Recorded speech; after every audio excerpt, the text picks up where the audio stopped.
জনাবে মুহাম্মদুর রাসূলুল্লাহ সাল্লাল্লাহু আলাইহি ওয়াসাল্লাম দুনিয়ার জমিনে তখন পর্যন্ত জিন্দা। হযরতে ওমর ফারুক রাসূলে পাকের পিছনে ফজরের সালাত আদায় করলেন। ফজরের সালাত হযরত ওমর বিশ্ব নবীর পিছনে আদায় করলেন। বাড়িতে গেলেন, নাস্তা করলেন, আবার নবীজির বাড়িতে আসতেছেন, পরামর্শ করবেন, কিছু কথা বলবেন। হযরত ওমর ফারুক আসার পথে দেখেন রাস্তার মধ্যে একটা যুবক মাটির মধ্যে সেজদায় পড়ে কান্না করে। হযরত ওমর দেখেন একটা যুবক কান্না করে, তার চোখের পানিতে গাল ভিজে, দাড়ি ভিজে, মাটি পর্যন্ত ভিজে যায়। যুবক শুধু কান্না করে কান্না করে। হযরতে ওমর তো ঠান্ডা দিলের মানুষ না, যে কারো চোখের পানি দেখলে পানি আসবে না। এই জন্যে আল্লাহ বলছেন আরহামু, রাসূলে পাক বলছেন আরহামু উম্মতি বি উম্মতি আবু বকর। আমার উম্মতের মধ্যে সবথেকে নরম দিল হলো আবু বকরের। ও আসাদ্দুহুম ফি আমরিল্লাহি ওমর। আর ওমর তো শক্ত দিলের মানুষ, হঠাৎ করে চোখে পানি আসে না। এই ওমর ফারুক যখন রাস্তা দিয়ে আসতেছেন বিশ্বনবীর বাড়িতে যাবেন, রাস্তায় দেখেন যুবক মাটির মধ্যে পড়ে কান্না করে। ওমর এসে বললেন, যুবক তুমি কান্না করো কেন? মাথা উঠাও, কি হয়েছে? তুমি কান্না করো কেন? যুবক মাথা উঠায়া বলছেন, ভাই ওমর, জিন্দেগিতে এত বড় অপরাধ করে ফেলেছি, অন্যায় করে ফেলেছি, যেই গুনাহ জিন্দেগিতে মনে হয় মাফ হবে না, এই জন্য কান্না করি। এত বড় অপরাধ করেছি, আমার মতো অপরাধী মনে হয় দুনিয়ার জমিনে আর কেউ নাই।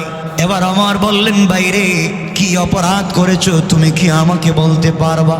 যুবক ডেকে ডেকে বলছেন, ভাই ওমর, আপনাকে বলে কোনো লাভ নাই, আপনি আমার কোনো কল্যাণ করতে পারবেন না, কিন্তু আপনার কাছে একটা পরামর্শ চাই, আপনার কাছ থেকে উপকার চাই। ওমর বললেন, যুবক বলো কি কল্যাণ আর উপকার করতে পারি? যুবক ডেকে ডেকে বলছেন, ভাই ওমর রে, এখন পর্যন্ত দুনিয়ার জমিনে বিশ্বনবী জিন্দা, রহমতের নবী দুনিয়ার জমিনে জিন্দা। তুমি যদি আমাকে নবীজির কাছে নিয়ে যাও আর বিশ্ব নবী আমার জিন্দেগির গুনার জন্য আল্লাহর কাছে হাত উঠে সুপারিশ করে মাফ চান, আমার বিশ্বাস আমার আল্লাহ কখনো বিশ্ব নবীর হাতকে ফিরাইয়া দিবে না। কোন সুবহানাল্লাহ। আমার বললেন, যুবক চলো যাই। বিশ্ব নবীর বাড়িতে নিয়ে গেলেন। গুনাহগার যুবককে ধইরা বাড়ির উঠানে যুবকটাকে দাঁড় করায়া বিশ্ব নবী ঘরের ভিতর, হযরত ওমর ঘরের ভিতরে প্রবেশ করলেন, সালাম দিলেন, জানতে চাইলেন, ইয়া রাসূলুল্লাহ, ইয়া হাবিবাল্লাহ, আল্লাহর পয়গম্বর, আপনার মন মানসিকতা যদি ভালো থাকে, আপনার মন যদি এখন ঠিক থাকে, আমি একটা কথা বলতে পারি। বিশ্ব নবী বললেন, আমার কি বলতে চাও বলো? আমার ডেকে ডেকে বললেন, ইয়া রাসূলুল্লাহ, ইয়া হাবিবাল্লাহ, একটা গুনাহগার যুবক কান্না করতেছে চৌরাস্তার মোড়ে পড়া, তার চোখের পানিতে গাল ভিজে, দাড়ি ভিজে গেছে, মাটি পর্যন্ত ভিজে গিয়েছে।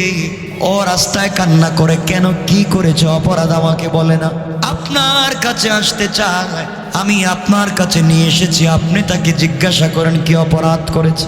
অপরাধী মনে করে আমার নবী তাকে ফেলে দিলেন না, বিশ্ব নবী বের হয়ে আসলেন, যুবকটাকে হাত ধরে অপরাধীকে ঘরের ভিতরে নিলেন, কাছাকাছি বসালেন, আর বললেন, যুবক বলো, তুমি এখন তোমার অপরাধের কথা বলবা ঠিকই জানি, কিন্তু রাত্র খাও নাই, সকালে নাস্তা করো নাই, কি করেছো পরে শুনবো। আমার কাছে যেহেতু এসেছো, শান্ত হও, নাস্তা করো, খাবার খাও। বিশ্বনবীর আদর্শ কেমন ছিল? অপরাধীর সঙ্গে কি উত্তম ব্যবহার করলেন। বসালেন, নাস্তা করালেন, নিজের কাছে বসালেন, হাত ধরলেন, আর বললেন, যুবক এবার বলো কি অপরাধ করেছো বলো তো দেখি, কেন তুমি কান্না করো?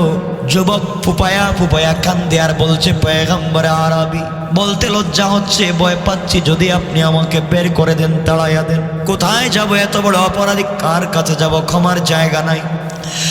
আল্লাহর পয়গম্বর বললেন, যুবক তাড়িয়ে দিব না, বলো কি অপরাধ করেছো? যুবক এবার বলছেন, পয়গম্বর আমার গুনাহ অনেক বড়, আপনাকে বললে আবার কি মনে করেন? নবীজি বললেন, যুবক রে, তোমার গুনাহ কি আল্লাহর জমিনের চাইতে বড়? যুবক বলতেছেন, পয়গম্বরে আরবি, আমার দিল আর মন বলতেছে আমার গুনাহ দুনিয়ার জমিনের চাইতে বড়। আল্লাহর পয়গম্বর বললেন, যুবক বলো তোমার গুনাহ কি? আল্লাহর আসমানের চাইতে বড়। যুবক বলতেছেন পয়গম্বর, আমার মন বলতেছে আমি এত বড় অপরাধী, আমার গুনাহ আল্লাহর আসমানের চাইতে বড়। এবার নবীজি বললেন, যুবক বলে জবাব দাও, তোমার গুনাহ আল্লাহর আসমান জমিনের চাইতেও কি বড়? যুবক দেখে দেখে বলছেন, ইয়া রাসূলুল্লাহ, ইয়া হাবিবাল্লাহ, আমার গুনাহ মনে হয় আসমান জমিনের চাইতেও বড়। নবীজি বললেন, যুবক বলো তোমার গুনাহ কি আল্লাহর জাহান্নামের চাইতে বড়? যুবক বলছেন, পয়গম্বর, আমি এত বড় অপরাধী, এমন অপরাধী কি জাহান্নামে রাখবেন না?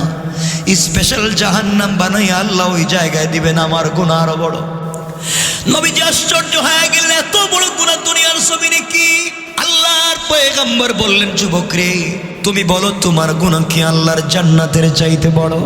যুবক কান্না করে বলছেন, পয়গম্বর, মন বলতেছে আমার গুনাহ আল্লাহর জান্নাতের চাইতে বড়, 8টা জান্নাতের চাইতে আমার গুনাহ বড়। এবার নবীজি বললেন, যুবক বলো তোমার গুনাহ কি আসমান জমিন জান্নাত জাহান্নামের চাইতে বড়? যুবক বলতেছেন, পয়গম্বর, সবকিছু মিলালে যত বড় হয়, আমার মন বলতেছে আমি এত বড় অপরাধী, আমার গুনাহ আরো বড়। এবার নবীজি বললেন, যুবক তুমি বলো তোমার গুনাহ কি আল্লাহর আরশে আজিমের চাইতে বড়? যুবক বলতেছেন, পয়গম্বরে আরবি, মন বলতেছে আমার গুনাহ আরো বড়। নবীজি বললেন, লৌহ কলমের চাইতেও কি তোমার গুনাহ বড়? যুবক বলতেছেন, পয়গম্বর, আমার গুনাহ তো আরো বড়। নবীজি বললেন, যুবক তুই জানিস না সিদরাতুল মুনতাহা অনেক বড়, তোর গুনাহ কি এর চাইতেও বড়? যুবক বলছেন, পয়গম্বরে আরবি আরো বড়। এবার নবীজি বললেন, যুবক বলো জান্নাত জাহান্নাম আরশ কুরসি লৌহ কলম আসমান জমিন মিলালে যত বড় হয়, তোমার গুনাহ কি আরো বড়? যুবক পায়ে ধরে বলতেছেন, পয়গম্বরে আরবি মাফ চাই আর বলবেন না, দিল বলতেছে আমার গুনাহ তো আরো বড়। এবার নবীজি বললেন, যুবক জবাব দাও, তোমার গুনাহ কি আল্লাহর মায়া, আল্লাহর দয়া, আল্লাহর রহমতের চাইতে বড়? যুবক বলতেছেন, পয়গম্বর, আপনি কেমনে মনে করলেন আমার মতো গুনাহগারকে আল্লাহ দয়া দেখাবেন, মায়া দেখাবেন? আমার মতো গুনাহগারের প্রতি আল্লাহ রহম দেখাবেন? আমার গুনাহ তো আরো বড়। নবীজি আশ্চর্য হয়ে গেলেন, কি বলতে চাও? এত বড় গুনাহ কি দুনিয়ার জমিনে আছে? এবার নবীজি দাঁড়িয়ে গেলেন আর বললেন, শোনো, হাল আশরাকতা বিল্লাহ, নির্ঘাত তুমি আল্লাহর সঙ্গে কাউকে শরীক করেছো? কারণ আল্লাহ বলেছেন, ইন্নাহু মান ইউশরিক বিল্লাহ ফাকাদ হারামাল্লাহু আলাইহিল জান্নাহ ওয়া মাওয়াহুন নার ওয়া মা লিয-যালিমিনা মিন আনসার। আল্লাহ বলেছেন, যারা শিরিক করে তার জন্য জান্নাত হারাম, জাহান্নাম ওয়াজিব, কিয়ামতের দিনে কোনো সাহায্য করে নাই। যুবক তুমি কি আল্লাহর সঙ্গে শরীক করেছো? যুবক আল্লাহ পাকের জাতের কসম করে বলছে, পয়গম্বরে আরবি, না না, আমি তো শিরিক করি নাই। এবার নবীজি বলছেন, যুবক জবাব দাও, হাল কাতালতা নাফসা, নিশ্চয় অন্যায় ভাবে তুমি কাউকে হত্যা করেছো, অন্যায় ভাবে কাউকে মারছো? যুবক বলছেন, পয়গম্বর, না, অন্যায় ভাবে কাউকে মারিও নাই, শিরিকও করি নাই। আল্লাহর পয়গম্বর বললেন, যুবক রে, এই দুই গুনার চাইতে আরো কোনো বড় গুনাহ আছে আমার জানা নাই? এই দুই গুনার চাইতে আরো বড় গুনাহ আছে কি আমার জানা নাই? বলো তুমি কি অপরাধ করেছো? এবার যুবক বলতেছেন, পয়গম্বর, আপনি শুনেন আমি কি অপরাধ করেছি। নবীজি বললেন, যুবক রে, বলো কি অপরাধ করেছো? যুবক ডেকে ডেকে বলছেন, পয়গম্বর, আমি হলাম এই মদিনার সব থেকে বড় একজন কাফন চোরা কিশোর। সবাই বলেন কাফন চোরা। পয়গম্বর, আমি কাফন চুরি করে বাজারে বিক্রি করি, ওই টাকা দিয়ে আমার পরিবার চালাই। এবার নবীজি বললেন, যুবক রে, কাফন চুরি করে ফেলেছো তো কবিরা গুনাহ করে ফেলেছো, এত টেনশন করার কি? তওবা করো, আল্লাহ মাফ করে দিবে। যুবক বলছেন, পয়গম্বরে আরবি, না, আমার গুনাহ শুরু হয় নাই, আরো আছে। নবীজি বললেন, তাহলে বলো তোমার গুনার ফেরেশতা কি আমাকে শোনাও। যুবক বলছেন, পয়গম্বর শোনেন, গতকালকে মদিনার একজন আনসারী যুবতী মেয়ে ইন্তেকাল করেছে। ওই মেয়েটা ছিল হাফেজে কোরআন। মেয়েটা আজ পর্যন্ত কোনো ছেলেকে বিয়ে করে নাই, মেয়েটা কোনো ছেলের চেহারাও দেখে নাই। মেয়েটা সারা রাত্র তাহাজ্জুদের নামাজ পড়তো, সারাদিন রোজা রাখতো, আজ অবধি কোনো ছেলেকে বিয়ে করে নাই। এই মেয়েটার উপাধি হুরে মদিনা, মদিনার হুর, বিশ্ববিখ্যাত সুন্দরী। এই মেয়েটা গতকালকে ইন্তেকাল করেছে। পয়গম্বর আমার কাছে হলো, কেউ যদি নতুন মারা যায় তার কবরে ঢুকে নতুন কাফন চুরি করে বিক্রি করা। এই হুরে মদিনা গতকালকে ইন্তেকাল করেছে। যেই মেয়েটা হাফেজ কোরআন, যেই মেয়েটা তাহাজ্জুদওয়ালা, যেই মেয়েটা রোজাদার, পয়গম্বরে আরবি যুবতী মেয়েটা কোনো ছেলেকে স্পর্শ করে নাই, কোনো ছেলেও তাকে স্পর্শ করে নাই। এমন সতী পাকা পাক্কা পবিত্র একটা মেয়ে গতকালকে যখন ইন্তেকাল করলো, ইন্তেকাল করবার পরে তার আত্মীয় স্বজন মিলে তাকে গোসল করাইয়া কাফন দাফন করাইয়া যখন কবরে মদফন করে দিল, আল্লাহর পয়গম্বর রাত্র যখন গভীর হয়ে গেছে, আমি আমার চিরাচরিত নিয়ম অনুযায়ী গোরস্থানে চলে গেলাম কাফন চুরি করার জন্যে। রাত্র যখন গভীর, গিয়ে আমি ওই মহিলার, ওই আনসারি যুবতী মেয়ের কবর খনন করা শুরু করলাম। পয়গম্বরে আরবি কবর খনন করতে করতে কবরের ভিতরে ঢুকে গেলাম। ঢুকে আমি 5টা নতুন কাফনের কাপড় চুরি করলাম।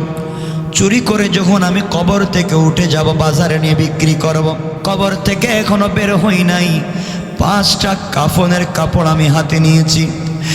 এমন সময় শয়তান আমাকে বুদ্ধি দিতে লাগলো, শয়তান আমাকে ধোঁকা দিয়েছে, শয়তান আমাকে কুমন্ত্রণা দিয়েছে। শয়তান আমাকে বলেছে, যুবক আহাম্মক, ও যুবক বেওকুফ, তোমার মতো আহাম্মক যুবক দুনিয়ার জমিনে আর নাই। যুবক রে, তোর কি যৌবনের কোনো চাহিদা নাই? তুই একটা জোয়ান ছেলে, আজকে যাকে কবরের ভিতরে রেখে যাস, এই মেয়েটার উপাধি হুরে মদিনা, বিশ্ববিখ্যাত সুন্দরী মেয়ে। আজ পর্যন্ত কোনো ছেলে তাকে টাচ করে নাই, সত্যি একটা মেয়ে। তুই এই মেয়েটাকে কবরের ভিতরে রেখে যাচ্ছিস, তোর ভিতরে কি যৌবনের চাহিদা নাই? যুবক রে, যেই মেয়েটাকে একটা নজর দেখবার জন্যে মদিনার কত শিল্পপতি ছেলেরা লাইন দিয়ে দাঁড়িয়ে থাকতো, আজ তুই মেয়েটাকে একা পাইলে, পাওয়ার পরে শরীরে টাচ না করে চলে যাচ্ছিস। যুবক রে, এই মুহূর্তে কবরের ভিতরে তুই যদি এই মেয়েটার সঙ্গে জিনা করিস, নাউযুবিল্লাহ, কবরের ভিতরে যদি জিনা করিস, কেউ তোকে বাধা দিবে না, মদিনার কোনো মানুষ দেখবে না, কারণ রাত্র গভীর। এই মেয়েটার আত্মীয় স্বজন দেখবে না, কারণ সবাই ঘুমিয়ে গিয়েছে। এই মেয়েটাও বাধা দিতে পারবে না, কারণ সে মৃত। সব দিক যখন তোর পজিটিভ, এই মুহূর্তে তুই যদি জিনা করে যৌবনের চাহিদা মিটাস, বিশ্ববিখ্যাত মেয়ের সঙ্গে জিনা করতে পারলে, যুবক রে, তোর ভিতরে কি যৌবনের চাহিদা নাই? তোর হাতে লাইট আছে, আলো আছে, টর্চ আছে, লাইট কবরের ভিতরে লাগাইয়া দেখ মেয়েটা কেমন সুন্দরী। আল্লাহর পয়গম্বর শয়তানের প্ররোচনায় পড়ে, শয়তানের কুমন্ত্রণায় পড়ে এক পর্যায়ে আমি হাতের লাইটটা কবরের ভিতরে আলো লাগাইয়া দিলাম। লাগাইয়া আমার মাথা নষ্ট হয়ে গেল। এমন বিশ্ববিখ্যাত সুন্দরী মেয়ে কি হতে পারে পৃথিবীতে? আল্লাহর পয়গম্বর শয়তানের কুমন্ত্রণায় এক পর্যায়ে এই মৃত লাশের সঙ্গে আমি জিনা করেছি। সবাই আওয়াজ করে বলেন না নাউযুবিল্লাহ, আরো আওয়াজ করে বলেন না নাউযুবিল্লাহ। আল্লাহর পয়গম্বর জিনা করলাম, যৌবনের চাহিদা মিটায়া কাফনের 5টা কাপড় নিয়ে আমি যখন কবর থেকে বের হয়ে যাব, এমন সময় শুনি আমার কানে আওয়াজ আসে, ওই মেয়েটা জিন্দা হইয়া যেন কথা বলতেছে। এই মেয়েটা আমি শুনি কথা বলে বলতেছে, যুবক, তোর ভিতরে কি কবরের ভয় নাই? তোর ভিতরে কি জাহান্নামের ভয় নাই? তুমি কি কবরে যাওয়া লাগবে না?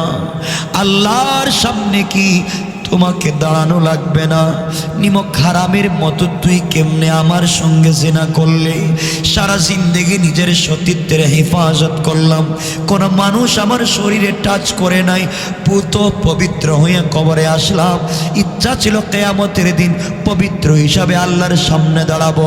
যুবক, তুই আমার সঙ্গে জিনা করে আমাকে অপবিত্র বানাইয়া দিলে। ও যুবক, তোর ভিতরে কি আল্লাহর ভয় নাই? কবরের আযাবের ভয় নাই? কেমনে অপরাধ করলি? কেমনে জাহান্নাম থেকে নিজেকে